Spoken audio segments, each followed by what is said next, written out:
जी, अस्सलाम वालेकुम। अच्छा, आज मैं थोड़ा-सा आपको कल जो हमने टॉपिक दरमियान में रह गया था, उसके बारे में थोड़ा डिटेल में गाइड कर देती हूँ। Food and product safety issues को देखा था, लेकिन जो रेस्ट्रिक्टेड प्रोडक्ट की पॉलिसी वायलेशन है, वो मैं आपको दिखा देती हूँ कि वो किस तरह की होती है। क्योंकि कुछ आइटम्स इस तरह की होती हैं, जो कि अमेज़न पे सेल आउट करना अलाउ नहीं होती और सम टाइम ये होता है कि पहले अलाउ होती हैं और बाद में वो रेस्ट्रिक्टेड हो जाती हैं। सो ये सारे डिफरेंट तरह के सिनेरियोज़ हैं। सो मैं फर्स्टली आपको दिखाना चाहूँगी कि रेस्ट्रिक्टेड आइटम किस तरह की होती है, जो कि अमेज़न पर सेल आउट करना अलाउ नहीं है। अच्छा, अब यहाँ पर देखें restricted product policy violation detail को अगर हम देखना चाहें तो यहाँ पर देख सकते हैं डिटेल को। You are receiving this message because ये pesticide marking attribute for NS in which you listed. और ये जो प्रोडक्ट है, ये पेस्टिसाइड डिवाइस जो है, उसको यूएस फेडरल इंसेक्टिसाइड फंगिसाइड उनकी तरफ से कोई प्रॉब्लम आई है। और आपको पता है कि जो यूएस में खास तौर पे ये फेडरल बनी हुई है, जो कि डिफरेंट प्रोडक्ट्स के एनालिसिस करती है और उसके इम्पैक्ट्स को देखती है, फिर लेटर ऑन जो है वो मतलब आप समझो कि अकाउंट में प्रॉब्लम आ सकता है अगर वो एफडीए अप्रूव नहीं करता या फिर ईपीए जो है वो अप्रूव नहीं करता। सो आप यहाँ पर देख सकते हो कि अगर वो कहते हैं कि अगर आप इस प्रोडक्ट को रीइंस्टेट करवाना चाहते हो तो आपको ईपीए की रजिस्ट्रेशन नंबर प्रोवाइड करना पड़ेगा। अब देखो, क्योंकि ये प्रोडक्ट हम लोगों ने तो मी टू की हुई है, हम इसके ऑनर नहीं है। लेकिन अगर हम ओनर होते तो फिर हमें लाइक प्रोडक्ट का लाइसेंस या जो भी हमने रजिस्ट्रेशन वगैरह कराई हुई थी यूएस की मार्केट प्लेस के साथ, वो हमें यहाँ पर सबमिट करवाने की ज़रूरत थी। और इसकी एग्जांपल मैं इस तरह से दूँगी कि एक केस हमारे पास इस तरह का भी आया था, जिसमें किड्स के बाथरोब्स थे और वहाँ मतलब काफ़ी ज़्यादा सख्ती है जो किड्स की वेयरिंग है उसके उसके रिगार्डिंग। और उन्होंने इसी तरह से ईपीए के कुछ डॉक्यूमेंट्स माँगे थे। फिर उन्होंने क्या किया कि हमने उन्हें ये मशवरा दिया कि आप अपने जो प्रोडक्ट है उसके सैंपल्स को अप्रूव करवाने के लिए भेजो। फिर उन्होंने अपनी प्रोडक्ट को अप्रूव करवाया, रजिस्ट्रेशन सर्टिफिकेट मिला और वो सर्टिफिकेट हमने सबमिट करवाया तो लिस्टिंग जो है वो रीएक्टिवेट हो गई थी। तो इसमें ओवरऑल लिस्टिंग को नुकसान होता है, लेकिन अगर आपने मी टू किया हुआ होता है, तो फिर लिस्टिंग जस्ट रिमूव हो जाती है।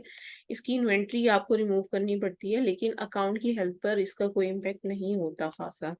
ठीक है? इसी तरह से ये जो प्रोडक्ट है, ये नर्व कंट्रोल जो natural plant based nerve health supplement है।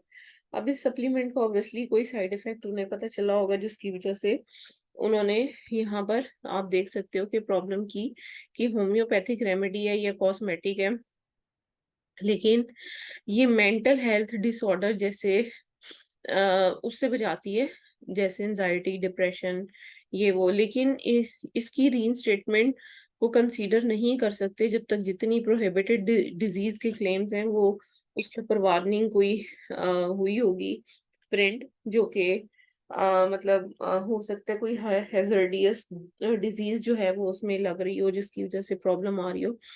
तो एनीवेज कट इन शॉर्ट, कि अगर लिस्टिंग मी टू हो तो जस्ट लिस्टिंग रिमूव हो जाती है, इसका कोई इम्पैक्ट नहीं आता।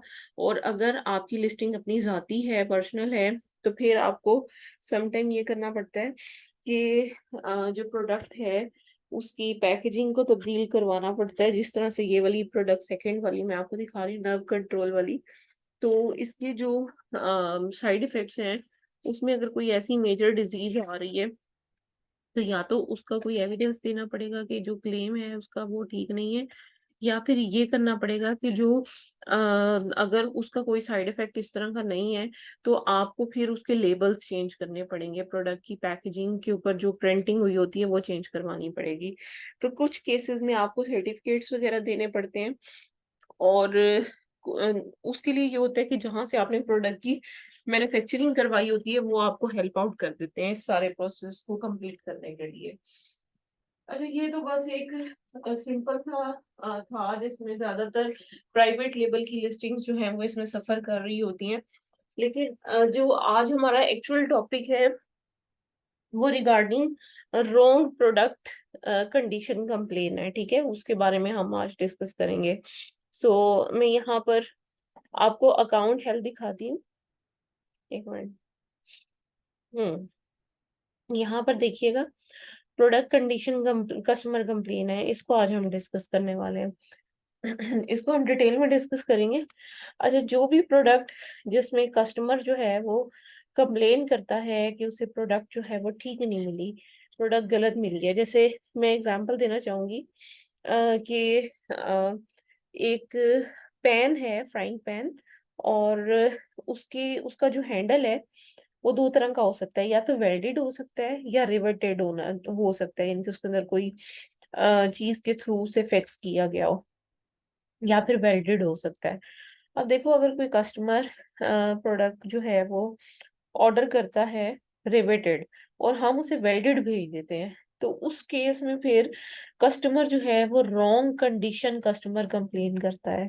अब इसकी एक और एग्जांपल दूंगी, जैसे टॉयज हैं, फॉर एग्जांपल रोबोट टॉयज हैं, बच्चों के ट्रांसफॉर्मर रोबोट टॉयज, उसमें अगर कोई एक पार्ट मिस हो, प्रोडक्ट बिल्कुल जेन्युइन है, ब्रांड की है, हर चीज ठीक है, लेकिन उसमें कोई पार्ट अगर मिसिंग हो, फॉर एग्जांपल कोई इस तरह का रोबोट है जिसके साथ एक ट्रेलर मिलना था, ठीक है, लेकिन अगर ट्रेलर फॉर एग्जांपल मिसिंग है, तो वो प्रोडक्ट कंडीशन कंप्लेन में आता है कि प्रोडक्ट की कंडीशन ठीक नहीं है जो हमें रिसीव हुई है, ठीक है। तो उस केस में अमेजोन आपकी अकाउंट पे लिस्टिंग को डीएक्टिवेट कर देता है। सिर्फ लिस्टिंग डीएक्टिवेट होती है, अकाउंट डीएक्टिवेट नहीं होता, ठीक है, सिर्फ लिस्टिंग डीएक्टिवेट होती है। अब उसके लिए आपको अमेजोन को अपील सबमिट करानी पड़ती है, लेकिन उससे पहले आपको कुछ चीजें देखनी पड़ती हैं। फर्स्ट ऑफ ऑल जो चीज आपको देखनी पड़ेगी, वो आपको देखना पड़ेगा कि जो वॉइस ऑफ कस्टमर है उसमें कस्टमर क्या कंप्लेन कर रहा है प्रोडक्ट से रिगार्डिंग। तो आपको वो चीज उसके जो,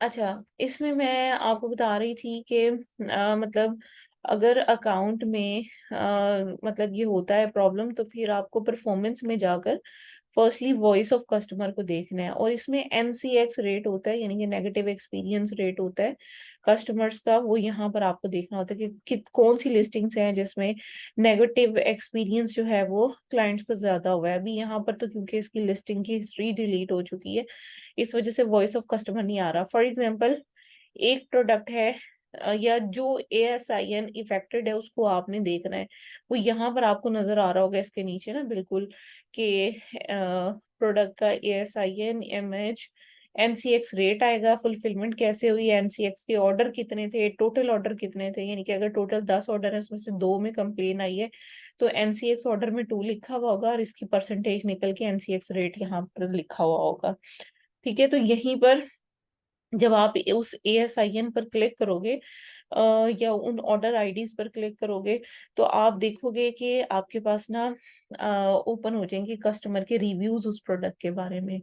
तो वो रिव्यूज आपको हेल्प आउट करेंगे कि आपकी प्रोडक्ट में क्या इशू है। जैसे क्लाइंट अगर कह रहा है कि उसे फ्राइंग पैन जो मिला है वो रिवेटेड नहीं है, वेल्डेड है, तो काफी सारे क्लाइंट्स अगर इस तरह का प्रॉब्लम कर रहे हैं और इस तरह की बात कर रहे हैं, तो इसका मतलब है कि बैकएंड पर कोई ना कोई इशू है, ठीक है। तो आपको फौरी तौर पे अपनी इन्वेंट्री को चेक करने की जरूरत होगी। लिस्टिंग तो ऑलरेडी अमेजोन डिलीट कर चुका होगा, लेकिन आपको प्रोडक्ट का इन्वेंट्री रिमूवल फौरन क्रिएट करना पड़ेगा। फर्स्ट स्टेप, आप इन्वेंट्री का रिमूवल ऑर्डर डायरेक्ट क्रिएट करोगे। ये ऑथेंटिसिटी नहीं है जिसमें आपको पहले अपील सबमिट करानी पड़ेगी और फिर जाकर आपकी इन्वेंट्री रिमूव होगी, ऐसा नहीं होगा। आप जस्ट यहाँ पर क्लिक करोगे और मैनेज FBA इन्वेंट्री पर जाओगे,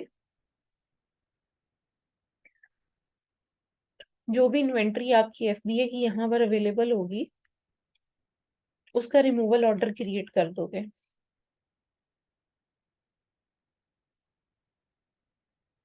जैसे ये प्रोडक्ट है, इसको आप यहाँ से सिलेक्ट करोगे, और यहाँ पर आप एक्शन जो है वो सिलेक्ट करोगे, यहाँ से क्रिएट रिमूवल ऑर्डर, ठीक है, यहाँ पर क्लिक करोगे।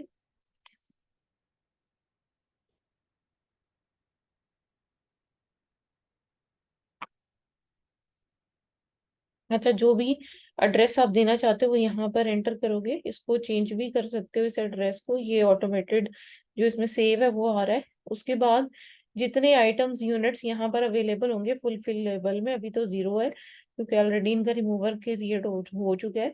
यहाँ पर अगर फॉर एग्जांपल 10 अवेलेबल है तो आप यहाँ पर 10 टाइप करोगे और रिव्यू करके और फिर सबमिट कर दोगे, तो इसकी रिमूवल ऑर्डर क्रिएट हो जाएगी। ठीक है, उसके बाद जिन कस्टमर्स को प्रॉब्लम आई थी उन कस्टमर से कांटेक्ट करोगे और आप उनको या तो प्रोडक्ट रिटर्न करवा कर फुल रिफंड करोगे, या फिर पार्शियल रिफंड पे अगर वो एग्री होता है तो आपको पार्शियल मतलब वो भी करना है, रिफंड भी करना है। ठीक है, उसके बाद आपको अपील सबमिट करवाने की जरूरत होगी।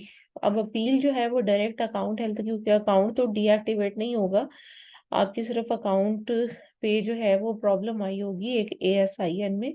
तो आपको क्या करना है कि यहाँ पर जो कंप्लेन आ रही है like product condition customer complain, इसके ऊपर क्लिक करोगे और जो सबमिशन का तरीका है वो आपको बता रही हूँ।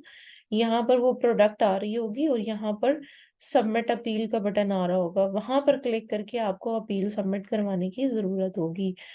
और अपील आप सबमिट करवाओगे तो आपकी जो लिस्टिंग है वो रीएक्टिवेट हो जाएगी, लेकिन सेम वही इन्वेंट्री जिसमें प्रॉब्लम आई हुई है वो इन्वेंट्री आप रीसेल नहीं करोगे।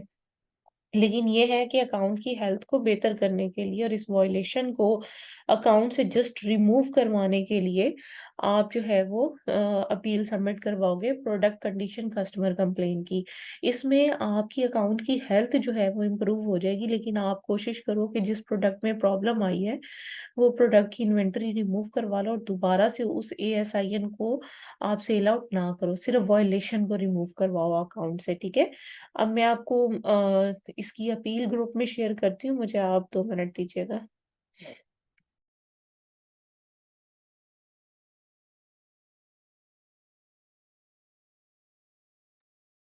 अच्छा, मैंने आपको अपील ग्रुप में शेयर किया। सो फर्स्ट ऑफ ऑल आपको बताना है कि आपको क्या प्रॉब्लम फेस करनी पड़ी है। ठीक है, और उसमें आपने फौरी तौर पे क्या करेक्टिव एक्शन लिया है। तो सबसे पहले तो आप जिस एएसआईएन की अगेंस्ट कंप्लेन आई होगी वो एएसआईएन लिखोगे और उस प्रोडक्ट को आप अमेजोन पर सर्च कर लोगे। ठीक है, और प्रोडक्ट का जो डिटेल पेज होता है, जैसे मैं आपको दिखा देती हूँ कि अगर कोई भी प्रोडक्ट फॉर एग्जांपल मैं amazon.com पर सर्च करती हूँ, फॉर एग्जांपल ये प्रोडक्ट है जिसमें प्रॉब्लम आई है। ठीक है, तो ये डिटेल है प्रोडक्ट की, brand, capacity, product dimension, shape, colour. ठीक है, अगर इसके नीचे कोई प्रोडक्ट की डिटेल वगैरह भी लिखी होती तो वो सब आपने कॉपी करके यहाँ पर अपील में लिखना था। उसके बाद आप बताओगे कि आपने प्रोडक्ट कहाँ से खरीदी, इनवॉइस जेन्युइन है नहीं है, वो चीजें।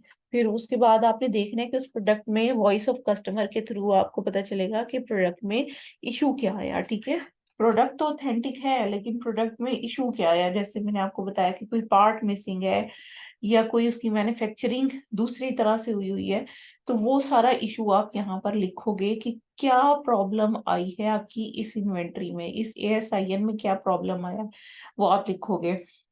उसके बाद आप बताओगे कि आपने कस्टमर को अप्रोच किया है और कुछ जितनों को फुल रिफंड किया है वो भी बता देना है, और जितने ऐसे कस्टमर हैं जिनमें आपने कोई पार्शियल रिफंड इशू किया है वो भी आपने लिख देना है। उसके बाद आप बताओगे कि हमारी मिस्टेक थी कि हमने प्रोडक्ट तो खरीद लिया लेकिन हमने नेग्लिजेंसी की, और वो हमारी नेग्लिजेंस की वजह से हम इन्वेंट्री को क्वालिटी चेक नहीं दे सके और हम उसकी कंडीशन को चेक नहीं कर सके। ठीक है, आपने खुद एडमिट करना है। और प्रोडक्ट की जो रिटर्न रेट है उसको मॉनिटर नहीं किया, और जो लिस्टिंग है वो अंडर परफॉर्मिंग थी, इसलिए हमने सप्लायर से इमीडिएटली कॉन्ट्रैक्ट जो है वो डिसकंटिन्यू कर दिया है। ठीक है, तो करेक्टिव मेजर में वही आप लिखोगे कि हम क्वालिटी कंट्रोल किस तरह से करेंगे। तो हम ऑब्वियसली इस तरह से कर सकते हैं कि पहले प्रोडक्ट ऑर्डर करेंगे, प्रोडक्ट को फिजिकली चेक करेंगे, लिस्टिंग की डिटेल के साथ मैच करेंगे कि कोई पार्ट उसका मिसिंग तो नहीं, कोई प्रॉब्लम तो नहीं, जो चीजें जो फीचर्स उसके अमेजोन के डिटेल पेज पर हैं वही मौजूद हैं भी या नहीं। ठीक है, उसके बाद आप पैकेज की वो कंप्लीट आप बताओगे कि उसको हम सील किस तरह से करेंगे, फिर आप उसकी टू स्टेप वेरिफिकेशन लगा दोगे भी, हम उसको सील करने से पहले भी चेक करेंगे और इन्वेंट्री को चेक करने के बाद एफडीए करेंगे। और जब ऑर्डर आएगा और अगर कोई कस्टमर सेटिस्फाई नहीं होता तो हम उसको फुली रिफंड फौरी तौर पे कर देंगे। और जो मिस्टेक है हमने की उसको हम फर्दर रिपीट होने नहीं देंगे, ठीक है। तो बस आपको जो है फिर अकाउंट का नेम और एएसआईएन जो भी आपकी वायलेशन वाला है, उस एएसआईएन की इनवॉइस आपने लाजमी साथ अटैच करनी है। अगर आपके पास इनवॉइस नहीं है तो ये वायलेशन रिमूव नहीं होगी, ठीक है। तो सप्लायर की इंफॉर्मेशन प्लस उसकी इनवॉइस, ये चीजें आपके पास अवेलेबल होनी चाहिए ताकि आप इस वायलेशन को अकाउंट से रिमूव करवा सकें। सो ये एक छोटा सा टॉपिक था जो कि आज हमने डिस्कस करना था। सो प्रीवियस जो हमने क्लास कल वाली थी और आज वाली, इसमें जो भी क्वेश्चन है आप वन बाय वन प्लीज पूछिएगा।